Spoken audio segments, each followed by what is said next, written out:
माझं सोलापूर न्यूजमध्ये आपल्या सगळ्यांचं स्वागत। गाळमुक्त धरण व गाळयुक्त शिवार अभियानांतर्गत सुरू असलेली 65 कामे रद्द करण्याची शिफारस संबंधित अधिकाऱ्यांनी केली असून मंजूर कामे रद्द करण्यामागील कारणे काय आहेत त्याचा अहवाल सादर करा अशी सूचना जिल्हाधिकारी कुमार शरबत यांनी बैठकीत केली। नियोजन समितीच्या सभागृहात आयोजित गाळमुक्त धरण व गाळयुक्त शिवार अभियानाची जिल्हाधिकाऱ्यांनी आढावा बैठक घेतली। या बैठकीत त्यांनी अधिकाऱ्यांना मार्गदर्शन देखील केले।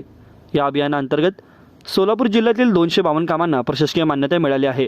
यातील 81 कामे पूर्ण झालेली असून सद्यस्थितीत 27 कामे सुरू आहेत तर 79 कामे सुरू झालेली नाहीत।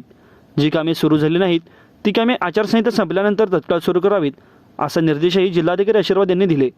यावेळी जिल्हा जलसंधारण अधिकारी दयासागर दामा, प्रांत अधिकारी विठ्ठल उदमले, प्रांत अधिकारी सदाशिव पडुदे, जिल्हा अधीक्षक कृषी अधिकारी दत्तात्रय गावसाने, वरिष्ठ भूवैज्ञानिक शेख आदी उपस्थित होते। माझं सोलापूर न्यूज या यूट्यूब चॅनलला सबस्क्राईब करा आणि बेल आयकॉन प्रेस करायला विसरू नका।